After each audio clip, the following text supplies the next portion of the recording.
Hello praise the lord everyone. प्रभु की स्तुति करता हूँ एक बार फिर से और आप सभी का आज के इस मनन में मैं स्वागत करता हूँ। आइए मेरे प्रियो, हम सब निकालेंगे मत्ती रचित सुसमाचार उसका 26वां अध्याय। मत्ती जो कि स्वयं इस सुसमाचार का लेखक है, वो प्रभु यीशु मसीह के साथ रहते हुए जो कुछ उसने देखा है उस सब को क्रम तरीके से वो लिखता आ रहा है। और हम तकरीबन उसके द्वारा लिखित हर एक अध्याय की ओर अपने ध्यान को, अपने मनन को किए हैं और हमने इन बातों को देखा कि प्रभु यीशु मसीह अपने उस बलिदान के बारे में बार बार जिक्र करता आया है।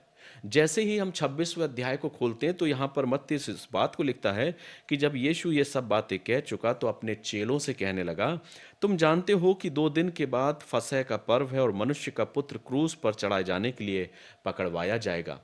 प्रारंभ से ही प्रभु यीशु मसीह अपने उस पकड़वाए जाने के बारे में, अपने मृत्यु के बारे में, अपने बलिदान के बारे में हर बार अपने शिष्यों को बयां करता आया है।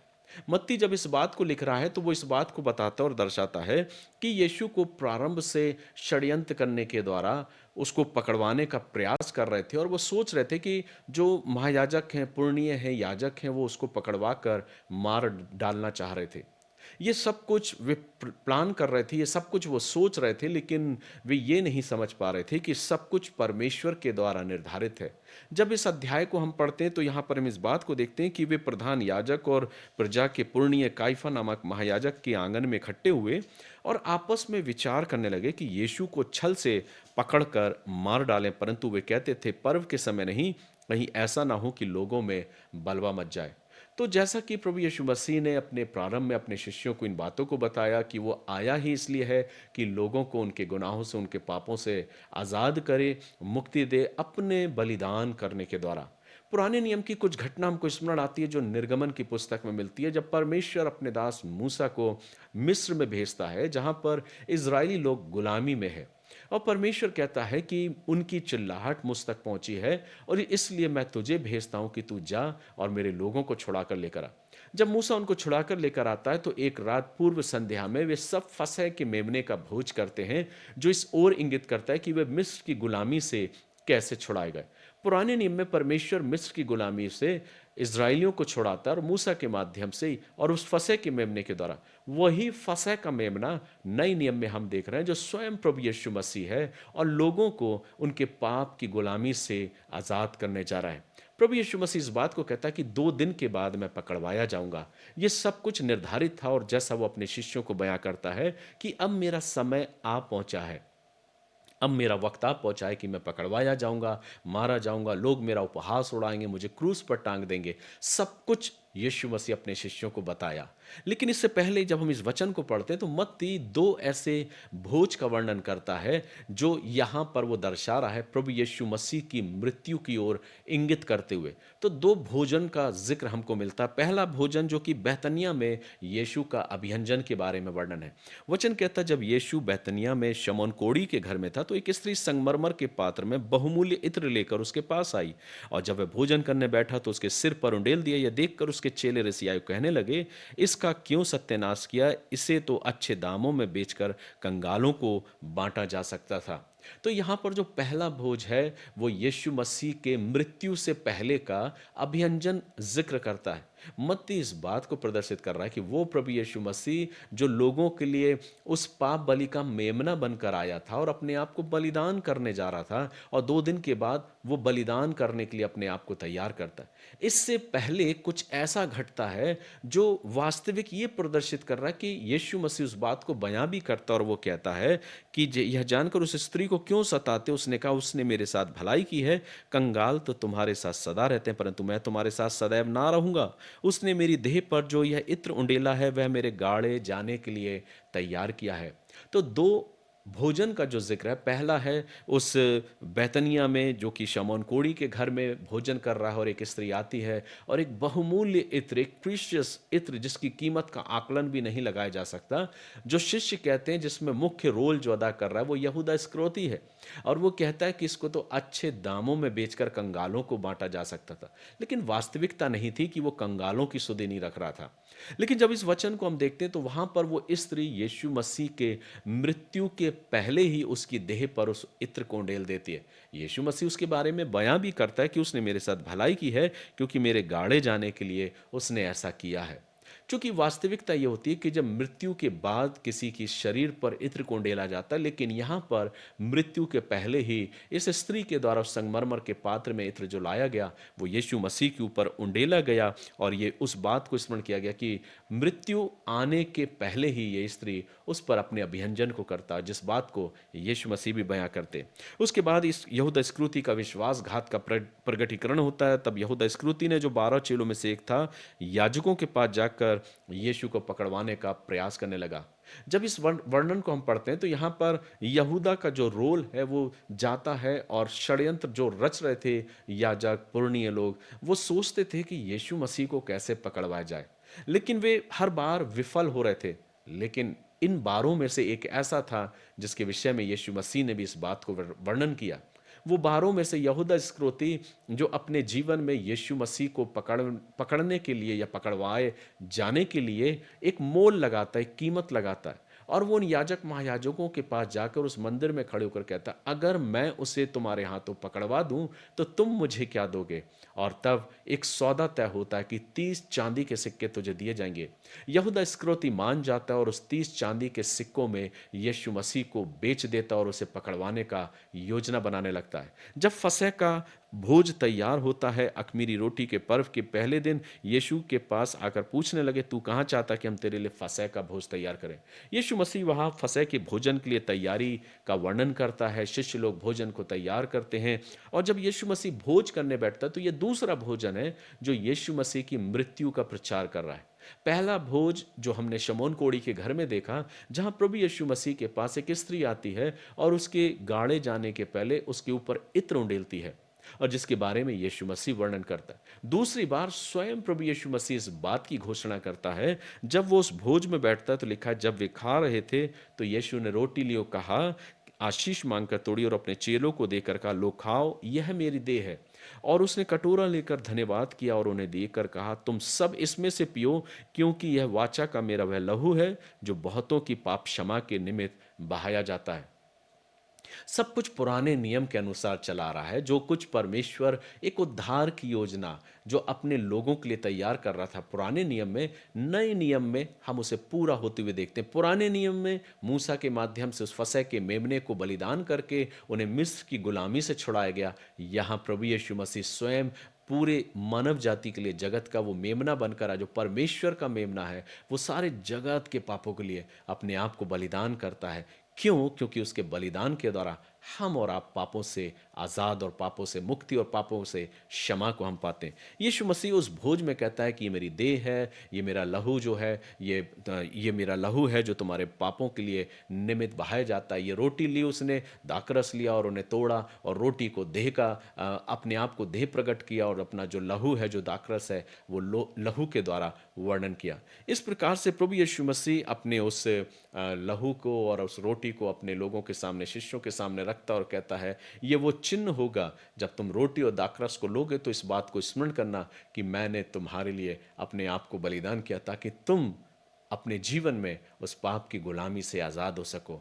परमेश्वर का धन्यवाद करते हैं कि एक ऐसी योजना जो प्रभु यीशु मसीह के माध्यम से हम तक पहुंची। अब हमें फिर कोई बलिदान या कोई और उचित कार्य करने की आवश्यकता नहीं। मात्र जो करना है वो ये कि मुझे विश्वास करना है कि मेरा उद्धारकर्ता प्रभु यीशु मसीह मेरे पापों के खातिर अपने आप को बलिदान किया। जिस दिन हम इस बात को स्वीकार कर लेते हैं, अंगीकार कर लेते हैं, हम अपने जीवन में उस उद्धार को प्राप्त करते हैं। हमारे और आपके लिए और कोई कार्य नहीं है कि हम उद्धार को पाएं। जैसा कि यीशु मसीह कहता है कि उसने मंदिर में से हर एक को बाहर कर दिया। ये इस ओर इंगित करता है कि अब से इस मंदिर में कोई भी बलिदान या कोई भी मेमना नहीं लाया जाएगा, ना कोई बलिदान किया जाएगा, क्योंकि संपूर्ण बलिदान स्वयं प्रभु यीशु मसीह बनकर आया है। आगे हम पढ़ते हैं कि पतरस जब इस बातों को देखता है तो वो थोड़ा सा व्याकुल होता है, और तब आगे हम लिखा है, तब यीशु ने उनसे कहा, तुम सब आज ही रात मेरे विषयों में ठोकर खाओगे, क्योंकि लिखा है, मैं चरवाहे को मारूंगा और झुंड को भेड़ों तितर-बितर हो जाएंगी, परंतु मैं अपने जी उठने के बाद तुमसे पहले गलील को जाऊंगा। इस पर पतरस ने उससे कहा, यदि सब तेरे विषय में ठोकर खाएं तो खाएं, परंतु मैं कभी ठोकर ना खाऊंगा। पतरस बहुत उतावलेपन में होकर यीशु मसीह से कहता, सब तुझे धोखा दे दे तो दे दे, पर मैं तुझे धोखा नहीं दूंगा। और तब यीशु मसीह पतरस के विषय में भी एक बात को बोलता है। पतरस जब उस बात से, उस दौर से गुजरता है, तो वह फूट फूट कर रोने लगता है कि जब तक तू 3 बार मेरा इनकार नहीं कर लेगा, मुर्ग बांग नहीं देगा। और जैसा यीशु मसीह ने कहा, सब कुछ वैसा ही होता है। बाद में पतरस को स्मरण आती है अपनी बात, और वो फूट फूट कर रोने लगता है। वहां से पतरस के जीवन में एक नया टर्निंग पॉइंट आता है, एक नया मोड़ आता है। जब हम इस बात को देखते हैं तो पतरस की उस गवाही को सुनते हैं। पतरस बोलता है कि सब तुझे धोखा दे दे तो दे दे, पर मैं नहीं दूंगा। तब यीशु मसीह उस भोज को करने के बाद गत्समनी के बाग में जाता है और वहां प्रार्थना करता है। प्रार्थना करके अपने शिष्यों को बोलता, तुम थोड़ी देर मेरे साथ प्रार्थना करो। और वो शख्स जो यहूदा इस्करियोती है, जो रोटी का टुकड़ा अपने हाथ में लेकर बाहर चला गया था कि अब जाकर पुरनियों को बताए कि वो गत्समनी के बाग में है, भोजन करने के बाद वो तुम्हें बगीचे में मिलेगा, तुम उसे पकड़ लेना। तब जैसा कि लिखा था वैसा ही हुआ। यीशु मसीह प्रार्थना करने बगीचे में जाता है, वहां पर लोग आते हैं, यहूदा भी उसमें होता है, एक चिन्ह ठहराता है, जिसको मैं चूमूं उसी को तुम पकड़ लेना। और तब जाके वो यीशु मसीह को चूमता है और उसे पकड़वा देता है। जैसे ही यीशु मसीह को पकड़वाया जाता है, पतरस म्यान से तलवार निकाल के एक शख्स के कान को उड़ा देता है। यीशु मसीह उसको डांटता है कि ऐसा मत कर, और उसके कान को उठा के उसकी जगह पे लगा देता है और वो पहले जैसा हो जाता है। इस बात को देखकर वो सैनिक चकित हो जाता है। लेकिन जो कुछ भी घटता है, जो कुछ भी होता है, वो इस वृत्तांत में हम देखते हैं कि कैसे यीशु मसीह को पकड़वाया जाता है। यीशु मसीह कहता है पतरस से, मैं चाहूं तो 1 सेकंड के अंदर हजारों पलटन को, जो स्वर्गदूतों की सेना है, उनको बुलवा सकता हूं, लेकिन मैं ऐसा नहीं करूंगा, क्योंकि इस समय मैं संपूर्ण मानव जाति के लिए, उनके गुनाहों के लिए, उनके पापों के लिए एक मुक्ति का द्वार बनकर आया हूं, उन्हें उद्धार और अनंत जीवन देने के लिए। इसलिए हे पतरस, तू ऐसा मत कर, तू विघ्न मत डाल, मेरे कार्य में विघ्न मत कर। और तब पतरस की तलवार को उसके म्यान में रखवाने की बात करता। तब यीशु मसीह महासभा में ले जाया जाता है। लोग उससे पूछते, क्या तू परमेश्वर का पुत्र है? वो बोलता है कि तूने स्वयं बोल दिया। तब लोग काफी चकित हो जाते हैं, और तब महायाजक और याजक और पुण्य जो थे, वो उसे क्रूस पर चढ़ाए जाने की मांग करते हैं।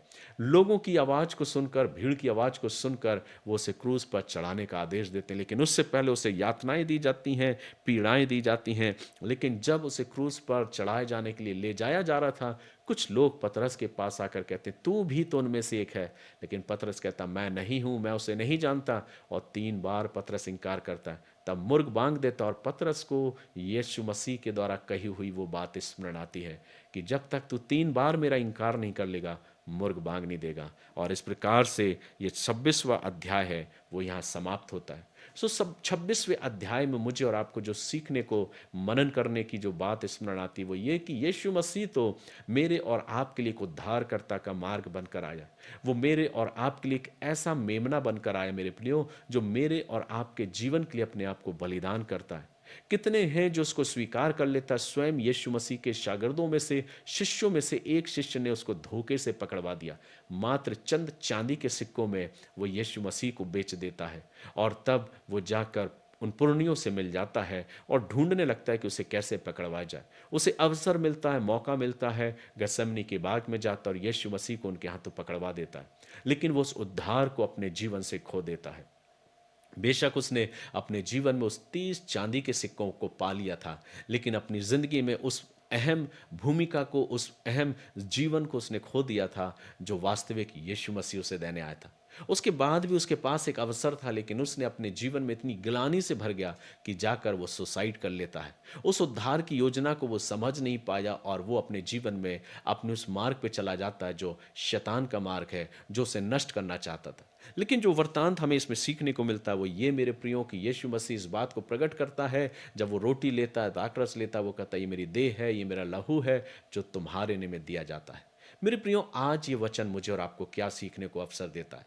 आज ये वचन मुझे इस बात को स्मरण कराता है कि प्रारंभ से ही परमेश्वर की ये योजना रही है कि हम और आप उसके अनंत जीवन को पाने पाए, हम और आप अपने जीवन में उद्धार को प्राप्त करें, या दूसरे शब्दों में कहा जाए मुक्ति या मोक्ष हम अपने जीवन में पाएं।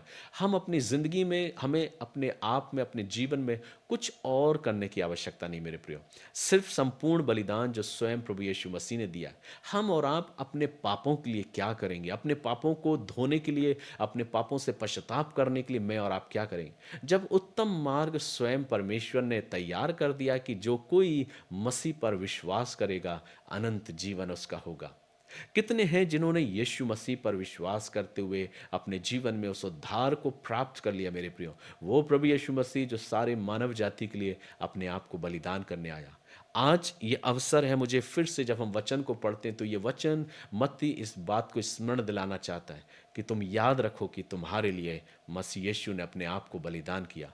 मैंने अपने जीवन में उसको स्वीकार कर लिया। मत्ती कहता है कि मैं अपने जीवन में उसको स्वीकार कर लिया। आज तुम्हें अवसर है, क्या तुम अपने जीवन में मसीह यीशु को स्वीकार किए हो? जीवन इस प्रकार से जियो कि उसे अपने जीवन में उद्धारकर्ता करके स्वीकार करो और अपनी जिंदगी को परमेश्वर के वचन के अनुसार चलाओ। पतरस ने इनकार तो किया लेकिन बाद में वो पछताया। हम और आप भी अपने जीवन में जो अवसर मुझे हर रोज देता है, हर सुबह जब आप मेरे साथ जुड़ते हैं, ये वचन चिल्ला चिल्ला कर मुझसे बात करता है। क्या तू मुझ पे विश्वास करता है? क्या तू मुझ पे विश्वास करता है? क्या तू मेरे संग चलना चाहता है? ये अवसर है, ये मौका है मेरे प्रियो कि हम और आप अपने जीवन को प्रभु के साथ कैसे बिताना चाहते हैं। सो आइए हम अपनी जिंदगी में प्रभु का धन्यवाद करें, प्रभु की स्तुति करें कि प्रभु ने मेरे और आपके जीवन के लिए अपने आप को बलिदान कर दिया और एक ऐसा सर्वोच्च मार्ग तैयार किया है जिसमें मुझे कुछ और करने की आवश्यकता नहीं। मैं और आप सिर्फ विश्वास के द्वारा उस अनंत जीवन को, उस उद्धार को पाएं। सो हम प्रभु का धन्यवाद करते हैं आज इस खूबसूरत और आशीषित दिन के लिए, और मैं प्रार्थना करता हूं कि प्रभु आप सभी को अपने अनुग्रह और आशीष से परिपूर्ण करें। आइए हम प्रार्थना करें। प्यारे प्रभु, एक बार फिर से बड़ी शुक्रगुजारी के साथ मैं आपके करीब आता हूँ। धन्यवाद देता हूँ आपके प्रेम के लिए और आपके बलिदान के लिए, जो आपने हम संपूर्ण मानव जाति के लिए अपने आप को सर्वोच्च बलिदान करके चढ़ाए। कितने हैं जो तुझ पर विश्वास करते हैं और कितने हैं जो नहीं करते, लेकिन प्रभु तू उनके विश्वास के अनुसार, उनके जीवन के अनुसार तू अपने अपने हर एक उनको आशीष प्रदान करता है। प्रभु अवसर है, मौका है हमको, लेकिन हम प्रार्थना करते हैं हम अपने जीवन के सफर में निरंतर तुझ पर विश्वास करते हुए आगे बढ़े। विशेष दुआ करता हूँ सुनने वालों के लिए प्रभु, हर एक पर आपकी आशीष हो। हर एक को ऐसा मन दे प्रभु कि अपने जीवन में तेरे वचन के ध्यान को केंद्रित करें और आपकी आशीष को पाने पाए। आज का समय, आज का वक्त हम सब के लिए आशीष और उन्माद से भरा हो। यही प्रार्थना प्रभु मैं हर एक के जीवन के लिए चाहता हूँ। प्रत्येक को आप आशीष दें और अपने अनुग्रह से परिपूर्ण करें। प्रार्थना मेरे उद्धार करता और त्राण करता प्रभु यीशु मसीह के नाम से को मांगते, सुनिए और ग्रहण कीजिए। आमीन। हमारे प्रभु यीशु मसीह का अनुग्रह, परमेश्वर पिता का प्रेम, पवित्र आत्मा की संगति, सहभागिता, उसकी आशीष है आप सभी के साथ अब से लेकर युगानुग तक होती रहे, परमेश्वर पिता, पुत्र और पवित्र आत्मा के द्वारा। आमीन।